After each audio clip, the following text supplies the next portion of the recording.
Bismillahirrahmanirrahim. Assalamualaikum warahmatullahi wabarakatuh. Innal hamdalillah nahmaduhu wa nasta'inuhu wa nastaghfiruh wa na'udzu billahi min shururi anfusina wa min sayyiati a'malina. Man yahdihillahu fala mudilla lahu wa man yudlil fala hadiya lahu. وأشهد أن لا إله إلا الله وحده لا شريك له وأشهد أن محمدا عبده ورسوله صلى الله عليه وعلى آله وسلم. Ayahanda dan ibunda serta saudara dan saudariku dan anak-anakku, para pengurus dan juga jamaah Masjid Baitul Hamdi Pasar Baru, Kota Bengkulu yang saya cintai dan saya muliakan. Kita bersyukur kehadiran Allah Subhanahu wa taala pada kesempatan kali ini di Ahad pekan kedua di bulan Agustus 2024 Miladiah. Kembali kita berkumpul bersama di masjid yang kita cintai ini dalam rangka kita menuntut ilmu agama. Dan saya berdoa kepada Allah Subhanahu wa taala semoga para pengurus dan juga jamaah yang telah membantu terselenggaranya kajian rutin ini, baik itu yang membantu dengan dana ataupun dengan tenaga atau dengan pikiran atau hanya dengan doa atau hanya dengan datang saja duduk atau hanya dengan membicarakan yang baik saja, Allah Subhanahu wa taala memberikan pahala yang sebesar-besarnya dan Allah nanti ganjar dengan surga di akhirat kelak. Amin ya rabbal alamin. Ibunda sekalian, apa kabarnya ini? Sehat masih ibunda ya? Masih bisa masak ibunda? Alhamdulillah. Ayahanda apa kabarnya? Masih bisa makan enak? Hah? Masih makan enak atau enak makan? Makan enak atau enak makan? Nah, enak makan, yang dimakan enak. Kurang apa kita nikmat dari Allah? Ini santapan rohani sekaligus santapan jasmani. Masya Allah, ini dua kombinasi yang pas. Saya yakin ini pengurus dan jamaah Baitul Hamdi ini ngaji tak be ngantuk itu. Masuk masih ngantuk, lado kopi, teh. Saya belum kebagian kok. Dapat tak saya? Oh dapat. Itu Masya Allah. Adek kalau dapat semakin semangat saya isi. Kok bisa? Itu aja. Jazakallah khairan. Lu tulisan kok enjoy, santai bunda ya. Ibunda kebagian, jangan khawatir. Ya, saya diminta untuk mengisi kajian pada subuh kali ini, Ahad kali ini, dan tema atau judul yang akan saya bawakan pada kesempatan ini adalah yang berkaitan dengan zikir, yakni adab-adab dalam berzikir itu. Tadi saya dipesan oleh Ustaz Wildan untuk mengisi sampai jam 6. Tapi tidak dikasih tahu oleh beliau jam 6 pagi kok apa jam 6 sore. Hah? Ustaz jam 6 pagi kok apa jam 6 sore? Oh sampai pagi loh. Pikir sampai sore. Ya.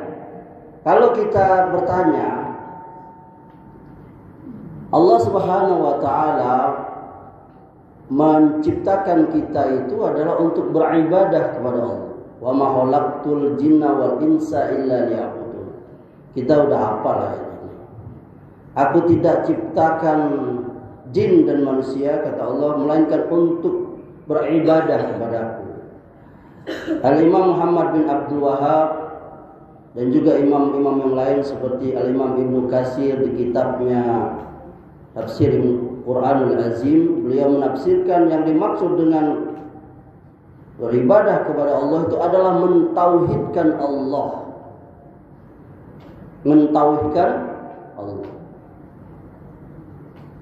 Dan beribadah kepada Allah Subhanahu wa taala itu banyak ragamnya. Salah satunya adalah berzikir. Dan berzikir ini adalah satu perkara ibadah yang tinggi kedudukannya di hadapan Allah Subhanahu wa taala. Besar kedudukannya di hadapan Allah Subhanahu wa taala. Dan zikrullah itu merupakan ibadah yang agung ibunda. Dan uniknya berzikir kepada Allah Subhanahu wa taala itu yakni ibadah yang bisa dilakukan semua orang. Betul tak anak-anak? Semua bisa. Kalau pai haji itu tidak semua kita bisa pai haji. Minimal syaratnya itu ada harta. Betul ayahanda? Sudah pai haji semua? Yang sudah pai haji saya doakan bisa pai haji lagi. Yang belum pai haji, ya Allah mudahkanlah kami untuk pergi menunaikan ibadah haji sebagai rukun Islam. Dia harus ada istitoah, ada kemampuan. Tidak cukup juga dana, harus fisik juga. Jadi harus ada kemampuan. Ibadah-ibadah yang lain juga gitu, puasa harus ada kemampuan. Kalau kita sakit, bahkan kalau kita syafar saja ada rukshoh, ada keringanan, boleh kita tidak puasa. Hari kau tidak puasa dah? Ada yang puasa? Kalau puasa, nengok aja itu. Jadi semua ibadah itu, apalagi yang namanya ibadah-ibadah yang memang seperti zakat, infak, dia harus ada dana. Tapi kalau zikir, semua bisa. Kalau tadi ibadah yang dana tadi orang berduit, orang kaya, orang mampu, kita yang miskin tidak bisa. Tapi kalau zikir, semua kita bisa. Betul? Mau kaya, mau miskin, mau ganteng, mau tidak ganteng, mau cantik, pokoknya siapa yang bisa. Orang bisu bisa tidak zikir? Hah? Ada orang bisu juga? Bisa tidak orang bisu zikir? Ya bisa juga lah. Ya zikir cara dia lah. Nggak ada yang nggak bisa, mudah. Di mana saja bisa zikir, siapa aja bisa zikir. Di mana saja bisa zikir kita. Kecuali yang dilarang, misalnya di WC, kamar mandi, tidak boleh itu zikir. Boleh bunda zikir di kamar mandi? Nah, tidak boleh. Tapi selain itu boleh kita. Kapan saja, saat gimana saja zikir. Subhanallah, subhanallah. La ilaha illallah. Siap, tugas apa saja. Ini Pak Polisi Pak Polisi kita ini. Masya Allah beliau sambil menjaga keamanan bisa zikir beliau sambil patroli. Aduh. Kita senang nih. Polisi kita ikut ngaji, Masya Allah, ini dekat sama kita kan. Semua bisa zikir. Ibunda juga sambil masak. Nah ya kan, ibunda zikir gak sambil masak? Apa sambil ngomel? Minta masak ikut terus. Suaminya minta masakan pindang patin. Patin. Jangan ibunda sambil berzikir, subhanallah, ya Allah, jadikanlah pindang patin ini suamiku semakin sayang dengan aku. Diberikannya aku kelak kalung 10 gram. Itu ibunda. Mau ibunda kalung 10 gram mau? Nah, itu ayanda, ibunda mau tuh. Jadi semua kita bisa. Oleh karenanya kita harus tahu bagaimana adab-adab dalam berzikir itu. Adab berzikir itu kata para ulama, yang pertama harus ikhlas karena Allah. Harus ikhlas karena Allah. Jangan kita berzikir kepada Allah itu supaya dibilang orang yang banyak berzikir. Supaya dilihat orang yang taat. Jangan. Karena keikhlasan itu syarat diterimanya zikir. Bahkan syarat diterima semua amal kita. Innamal a'malu binniyat.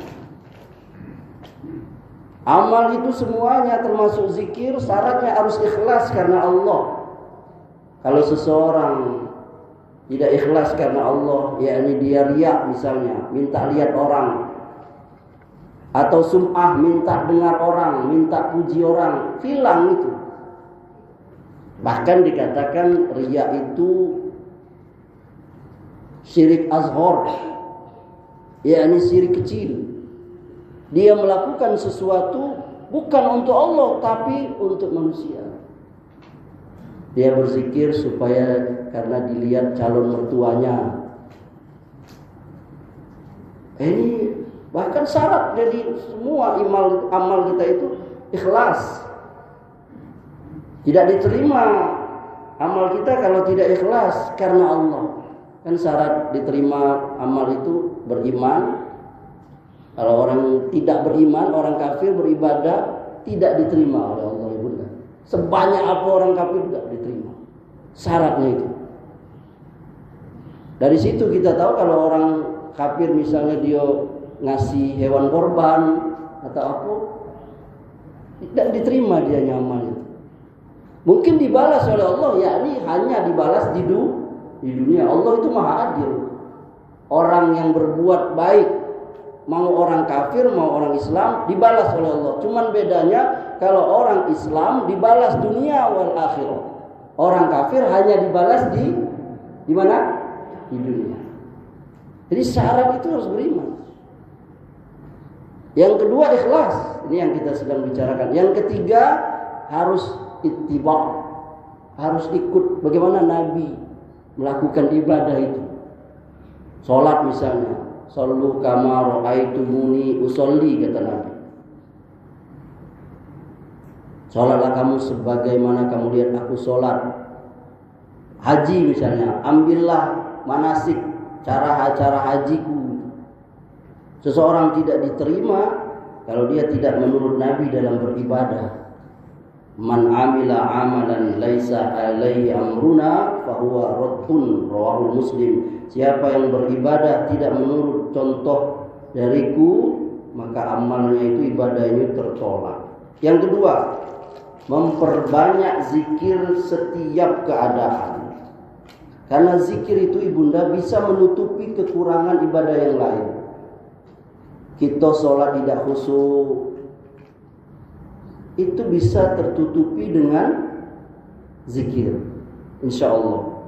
Kita puasa kurang sempurna, itu insya Allah tertutupi dengan zikir. Makanya banyak-banyaklah berzikir, Ibunda. Allah mengatakan, ya ayyuhallazina amanu zkurullaha zikran katsira. Wahai orang yang beriman, berzikirlah kamu dengan sebanyak-banyaknya.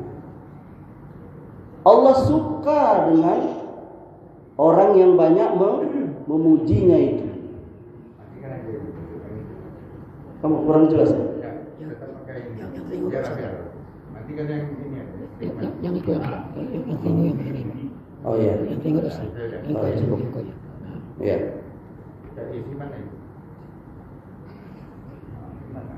Ya.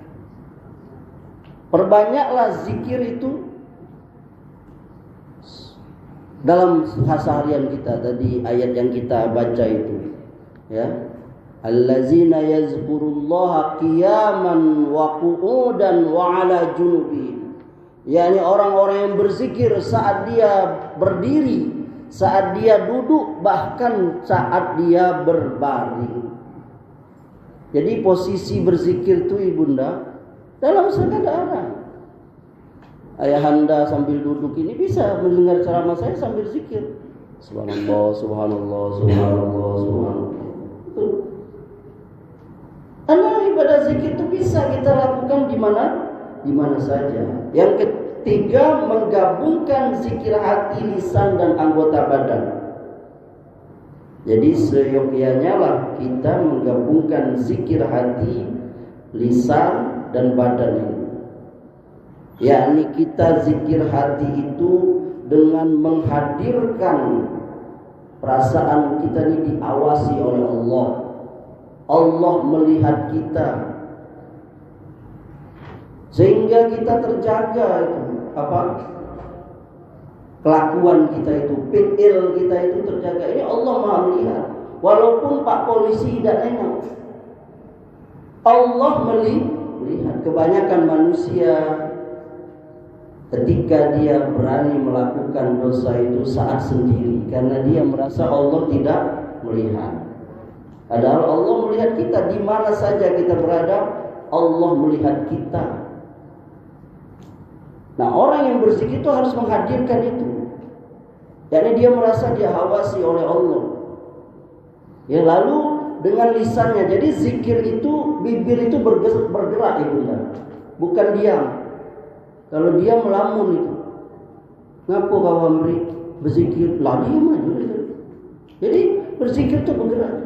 Sholat juga gitu. Para sahabat itu, mereka tahu Nabi itu membaca itu dari gerakan janggut. Janggut Nabi itu kan lembab. Jadi dari kelihatan. Alhamdulillah. Walaupun tidak didengar orang, tapi bibirnya bergerak. Jadi sholat itu bukan diam. Bukan. Baca. Walaupun kalau sholat sirriyah itu tidak didengar oleh orang lain. Tapi benar, itu zikir itu. Lisan kita bergerak. Bahkan dikatakan Rasulullah, la yazalu lisanuka radban min zikrillah. Hendaknya bibirmu itu, mulut lisanmu itu selalu basah dengan zikrullah. Ini hadis dikeluarkan oleh Imam Ahmad, Tirmizi, Ibnu Majah, Ibnu Hibban. Dan yang ketiga, dengan anggota badan. Jadi hati, perasaan, jiwa, pikiran, lalu lisan dan badan. Badan ini kita berzikir juga. Makanya bagi zikir yang ditentukan jumlahnya, kita butuh menghitungnya. Makanya Nabi SAW itu beliau menghitungnya dengan apa? Dengan apanya? Jarinya. Tahu bisa itu. Subhanallah, subhanallah, subhanallah. Ini 3. Zikir habis sholat itu kan ditentukan jumlahnya 33, 33, 33, 33 misalnya. Digenapkan la ilaha illallah wa dan seterusnya jadi 100. Kan perlu kita hitung. Subhanallah, subhanallah. Nah, ini bisa 3 kali 5, 15. Balik lagi 15, 30. Tambah lagi 3, 33. Jadi pakai jari. Ustaz, bagaimana kalau orang berzikir pakai alat apa tuh? Ada tasbih ada? Ada tasbih. Nah, itu ulama berbeda pendapat hukum berzikir pakai alat tasbih.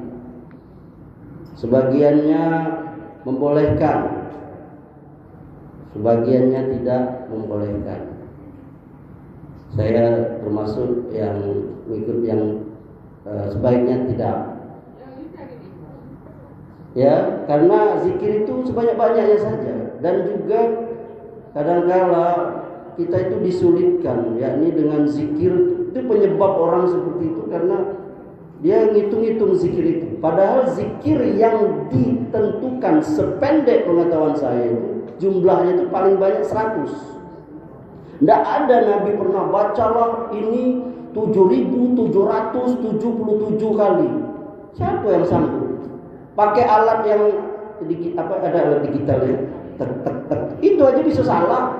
Tidak bisa tuh pasnya 7.700 tuh kalau kebanyakan. Iku aja kadang ragu 33 iku tadi.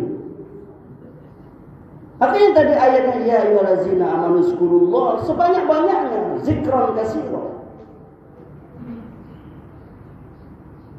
Itu. Jadi tapi saya tidak menyalahkan bagi yang mau pakai apa. Itu silakan saja. Yang penting jangan show of force. Wah, supaya dilihat oleh orang. Makin gedang, makin apa gedang kan? Digantung di leher kan.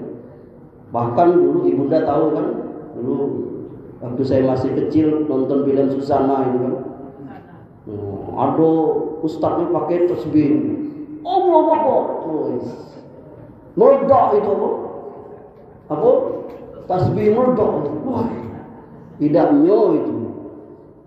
Kalau ada tasbih bisa meledak, tidak ada 350 tahun itu dijajah oleh apa? Belanda. Cukup ustaz kiai kasih aja ke jamaah tasbih. Wah, lempar ke Belanda kan? Itu buatan sutradara, jangan ditipu. Sutradara itu. Jadi itu tadi ya. Jadi silakan saja kalau mau pakai itu untuk mudah ngitung. Apalagi pergi haji, tawaf kan kadang lupa ibu dah. Berapa kali alat itu kan bisa tag sekali, lewat lagi tag 2 kali, 5 kali, pas sekali 6 kali, sekali lagi udah itu boleh saja. Ya. Karena ada sebagian ulama bilang itu di zaman Nabi ada juga, tapi enggak, bentuknya sudah di itu. Ada sahabiah itu dia pakai kerikil. Tapi itu kalau ditentukan, karena zikir itu kita katakan tadi itu kebanyakan zikir itu tidak ditentukan jumlah. Kemudian yang selanjutnya yang keempat, berkumpul berzikir itu. Nah, ini majelis zikir itu. Ini majelis ilmu, ini sebesar-besar majelis zikir. Yakni kita saling mengingatkan, yakni surga, neraka dan sebagainya. Ini para ahli zikir ini. Wah, ya. Yang kelima, menangis dan melembutkan hati ketika zikir. Ini sebabnya dapat dibalas zikir kita itu. Usahakan khusyuk kita itu. Sampai kata Rasulullah, sab'atun yuzilluhumullahu fi zillihi.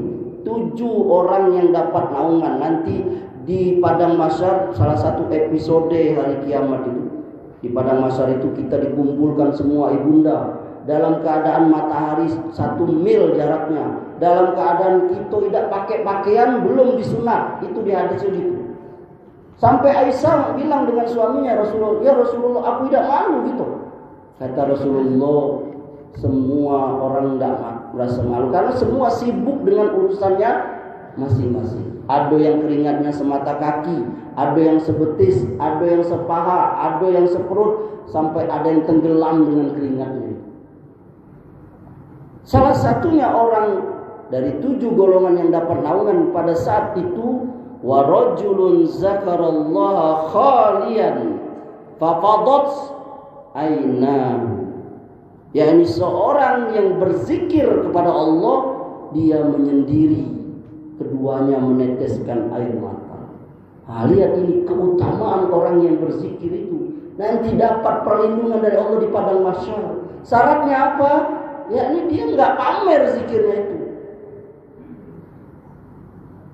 Tidak sengaja dia zikir supaya ditengok orang, dipuji orang, masuknya ke YouTube kayak sayur. Wah, nanti dapat komen, subscribe, like. Woi, Ustaz Amri pakai zikir.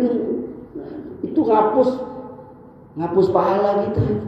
Seperti kayu dimakan api jadi debu. Lihat tadi, seorang yang berzikir kepada Allah menyendiri. Bahkan dikatakan suaminya saja itu tidak tahu ibunda suaminya lagi, istrinya lagi berzikir. Bangis. Sampai dikatakan itu fafadat ainahu, yakni netes air mata ini. Sahabat Umar itu dikatakan mata di bawah mata itu seperti aliran sungai, bisa perahu lewat. Karena beliau orang yang banyak menangis. Ibunda banyak nangis itu karena ayahanda ngasih gaji terlambat. Ayahanda nangis juga karena proyek tidak jadi, dibatali orang.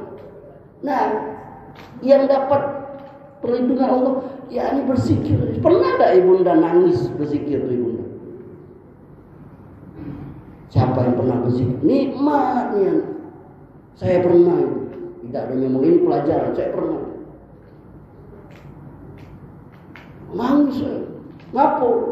Paha saya terjepit oleh bilah bambu. Saya sholat di surau. Iko yunian. Ngapa amri? zikir sampai nangis tidak, Ustaz. Itu terjepit paha saya. Bukan itu. Ini dia nangis memang dari hati. Karena mengingat banyaknya dosa dia. Ini bunda, nikmat. Kan yang kita cari nikmat itu kan salah satunya nikmat ibadah. Kenapa ibunda hobi tadi? Saya hobi makan pindang patin. Kan nikmat. Kenapa ibunda bangun tengah malam saat orang lagi tidur? Wa minal laili fatahajjad bihi nafilatan. Karena nikmat itu. Beda memang sholat hening itu lagi dengan ribut. Kita sholat di musola mall, beda kan berisik orang. Waduh, mutar musik apa. Beda kalau sholat sendiri lagi hening tuh. Nikmat. Sehingga nagih baca Quran, nangis di tengah malam, nikmat. Kenapa ayah anda yang sudah tua-tua ini? Maaf, saya benar sudah tua ya. Saya sudah tua juga. Saya sudah punya cucu insya Allah 2 ya. Kenapa ayah anda walau terbongkok-bongkok, terbatuk-batuk jalan ke Masjid Baitul Hamdi ini? Karena merasa nikmat. Apalagi kalau imamnya elok bacaannya. Enak nian. Yang seorang tuh nangis, lamun nian Ustaz kok. Panjang nian dibaca sejus. Nangis juga, cuman beda. Yang sekolah nangis lamun nian. Ampun nak begawe kelak kena marah komandan. Rupanya Pak Polisi. Yang keenam, merendahkan suara ketika zikir. Jadi zikir itu tidak usah ke kue. Zikir itu rendah saja. Ikut zikir marah-marah. Apa?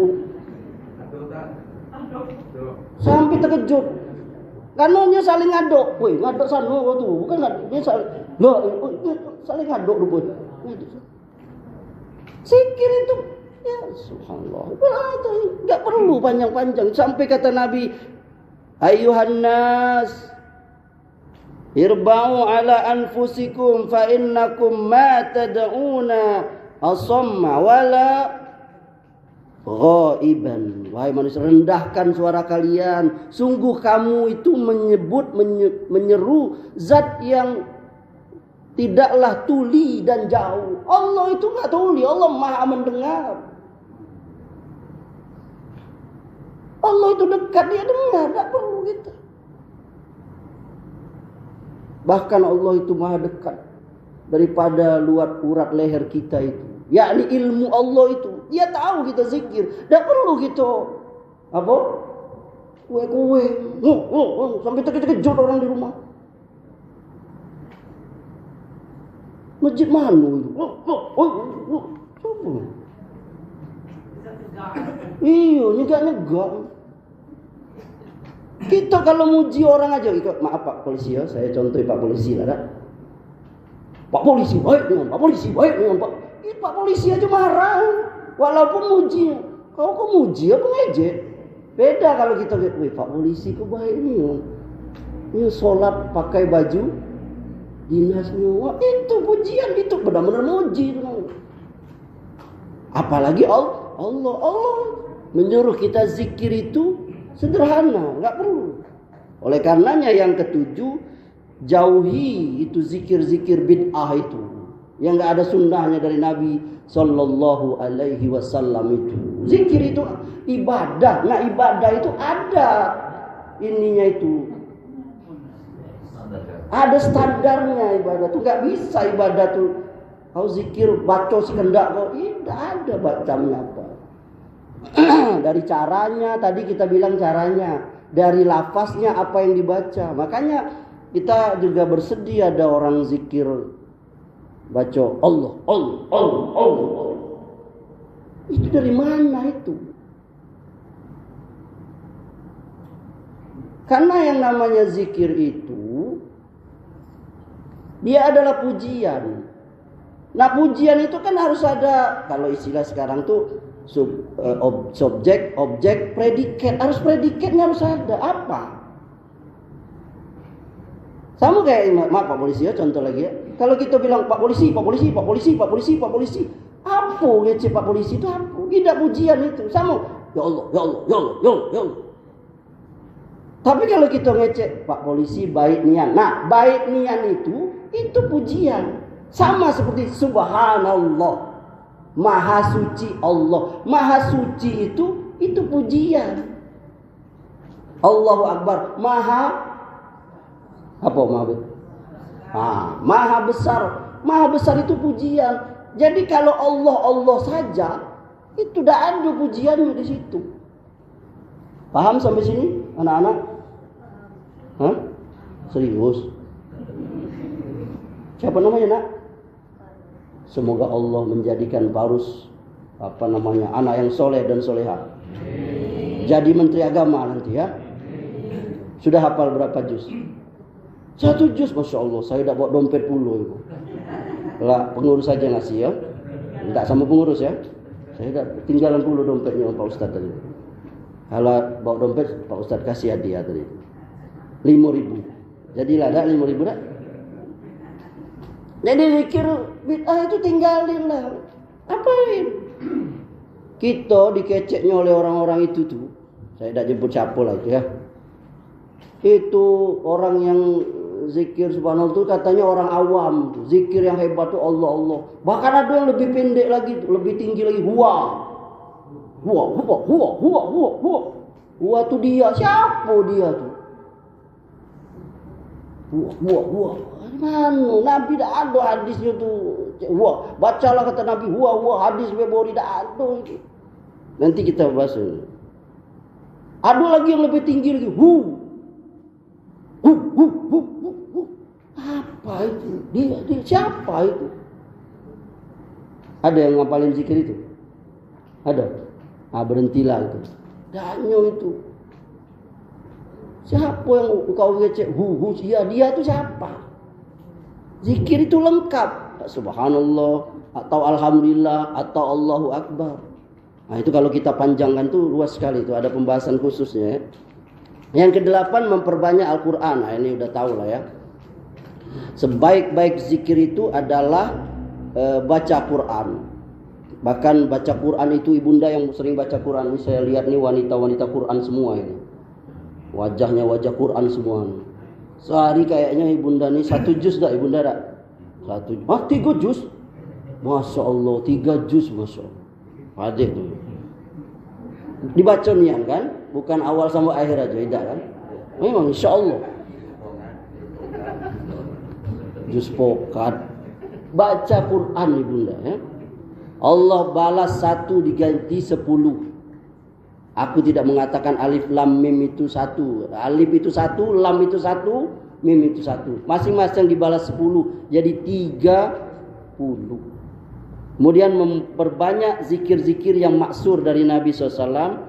Dan kalau bisa kita zikir yang ada memang pahala itu di situ. Ada ganjarannya. Saya sebutkan di sini sebagai penutup ya. Ibunda dan ayahanda bisa baca ucapan zikir la ilaha illallah. Kata Nabi SAW, siapa yang akhir hidupnya itu la ilaha illallah, dia masuk surga. Dan sunnahnya kita mengajari orang yang talqin, yang mau sekarat meninggal itu dengan ucapan la ilaha. Jadi kalau kita ada saudara kita mau meninggal, kita ini ya. Caranya bagaimana? Bisikkan pelan-pelan, jangan kuat-kuat. Pelan di telinganya. Sebut la ilaha illallah. Kalau dia udah ngomong la ilaha illallah, sudah tidak usah diajak ngomong lagi. Biar itu jadi ucapannya yang terakhir. Kemudian ada zikir yang berbunyi subhanallah, alhamdulillah, la ilaha illallah, Allahu akbar. Kata Nabi, la an aqula subhanallah walhamdulillah wa la ilaha illallah wallahu akbar ahabbu ilayya mimma tala'at alaihi syamsu. Ya. Aku mengucapkan subhanallah, alhamdulillah, la ilaha illallah, Allahu akbar, lebih aku sukai daripada terbitnya matahari. Wah, lihat itu kelebihan ucapan subhanallah, alhamdulillah, la ilaha illallah, Allahu akbar. Ini apa ibunda ya? Ini hadisnya diriwayatkan Muslim dari Abu Hurairah. Yang ketiga, subhanallah wa bihamdihi. Ini bisa ibunda amalkan. Apa kelebihan ucapan ini? Kata Nabi, siapa yang baca subhanallah wa bihamdi 100 kali. Nah, ini ditetapkan jumlahnya.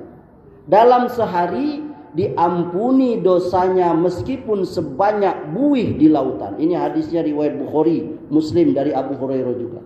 Apa ibunda bacanya? Subhanallah wa bihamdi. Berapa kali? Ustaz, itu bacanya sehari. Iya, dalam sehari. Apa langsung kita baca 100? Tidak, boleh dicicil. Seperti bunda nyicil periuk di rumah itu. Kan? Kredit kan? Nah, itu boleh juga bacanya di kredit, dicicil. Yang penting jumlahnya berapa? 100. Pahalanya apa? Diampuni dosa-dosanya meskipun sebanyak buih di lautan. Kemudian yang keempat, ucapan subhanallah. Ini lebih ringan lagi. Kata Nabi, tidakkah salah seorang dari kalian mampu meraih 1000 kebaikan sehari?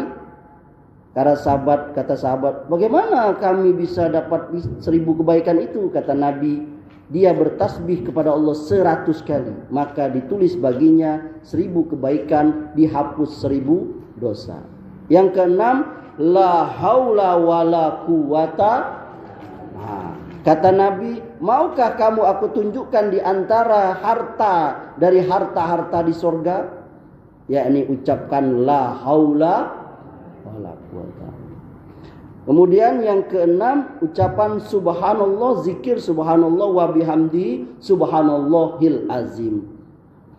Kata Nabi SAW, kalimatani habibatani ilar rahman, khafifatani 'alal lisan, saqilatani fil mizan, subhanallah wa bihamdi subhanallahil azim. Dua kalimat yang dicintai Ar-Rahman, yakni Allah, ringan di lisan tapi berat di timbangan. Nanti ada di akhirat itu namanya timbangan, pahala kita itu sama dosa ditimbang. Yang memberatkan pahala itu ini, zikir ini, subhanallah wa bihamdi subhanallah. Nah, coba ikutin Amri ya. Subhanallah wa bihamdihi subhanallahil azim. Subhanallah wa bihamdihi subhanallahil azim. Nah, ini mudah kan? Ringan di lisan, nanti berat di timbangan. Dan juga banyak zikir-zikir yang lain. Ada yang terakhir, zikir la ilaha illallah wahdahu la syarikalah lahul mulku walahul hamdu wa huwa ala kulli syai'in qadir. Kata Nabi SAW, siapa yang baca ini 100 kali, dia dapat pahala itu 4. Apa itu? Pertama, seperti memerdekakan 10 orang budak. Yang kedua, ditulis baginya 100 kebaikan. Yang ketiga, dihapus 100 kesalahan. Yang terakhir, yang keempat, dapat perlindungan dari setan pada hari itu sampai sore. Berarti ini dia bacanya pagi. Apa itu? La ilaha illallah wahdahu la syarikalah lahul mulku walahul hamdu wa huwa ala kulli syai'in qadir. Ikutin ya. La ilaha illallah wahdahu la syarikalah lahul mulku walahul hamdu wa huwa ala kulli syai'in qadir. Nah, itu hafalkan ya. Kemudian yang terakhir, ya, berzikir kepada Allah itu kita dengan istighfar. Ibunda yang dimuliakan Allah, banyaklah beristighfar. Enggak ada di antara kita yang tidak ada dosa. Apalagi saya, banyak nian dosa saya. Apalagi Pak Polisi, banyak juga Pak Polisi. Kurang lebih lah kami ini, banyak dosa kami berdua. Maka kita tutupnya itu dengan apa? Dengan zikir, dengan istighfar. Suatu ketika Imam Ahmad itu, dia di rumah tiba-tiba digerakkan oleh Allah untuk pai ke tempat yang tidak pernah pai dia. Tidak pernah dia terpikir mau pai. Jalanlah Imam Ahmad ke situ. Ketika itu akhirnya dia sholat di masjid. Sholat kalau salah itu sholat asar. Ya, sholat asar. Lalu dia sholat di situ. Kemudian sholat maghrib. Lalu dia minta izin ke pengurus masjid nak nginap di situ. Orang tidak kenal karena zaman itu belum ada YouTube, belum ada Instagram, belum ada Facebook. Tidak kenal siapa Imam Ahmad itu. Tidak boleh kalau Pak Tua sini pai kata pengurus masjid. Akhirnya dia pahilah, bingung dia. Akhirnya dia sampai ke rumah orang. Di situ dia minta tinggal. Lalu dia lihat orang ini kerjanya tukang membuat roti. Tiap dia membuat roti itu ibunda, astagfirullah. Lalu Imam Ahmad ini kan imam, dia tahu bahwa pahala istighfar itu sangat besar. Dia ngecek kepada tukang roti itu. Wahai saudaraku, saya lihat kau ini selalu baca istighfar dari tadi. Aku tahu bahwa orang yang banyak beristighfar itu salah satu sebab doanya dikabul. Betul tak doa kau dikabul oleh Allah? Betul, saya kata orang tua. Cuman ada satu doa yang belum dikabul. Apa itu? Aku berdoa pengen ketemu Imam Ahmad. Dia tidak tahu, kan zaman dulu belum ada foto. Imam Ahmad terkenal di mana-mana, tapi orang tidak tahu yang mana. Kata Imam Ahmad, doa kau dikabul oleh Allah segini karena istighfar kau itu. Aku Imam Ahmad, tahu tak kau? Gara-gara kau Allah ngabulkan doa kau lah aku digerakkan ke sini sampai aku diusir ke mana? Di masjid tadi, sampai tidak diterima, sampai kau nerima. Subhanallah. Jadi ibunda, mari perbanyak berzikir kepada Allah. Wasari'u ila maghfiratin min rabbikum wa jannatin arduhas sama wa wal. Bersegera kita mohon ampun kepada Allah, kepada surga dan ampunan Allah itu. Ya, semoga Allah menerima istighfar kita itu. Amin ya rabbal alamin. Barangkali ini maaf sudah lewat 10 menit. Ada yang ingin menambahkan? Ada yang ingin bertanya ibunda? Cukup ya, demikianlah. Semoga Allah Subhanahu wa taala menjadikan kita orang yang banyak berzikir kepada Allah Subhanahu wa taala dan mendapatkan pahala dari apa yang kita lakukan itu. Amin ya rabbal alamin. Subhanakallahumma wa bihamdika asyhadu an la ilaha illa anta astaghfiruka wa atubu ilaik. Wabillahi taufiq wal hidayah. Wassalamualaikum warahmatullahi wabarakatuh.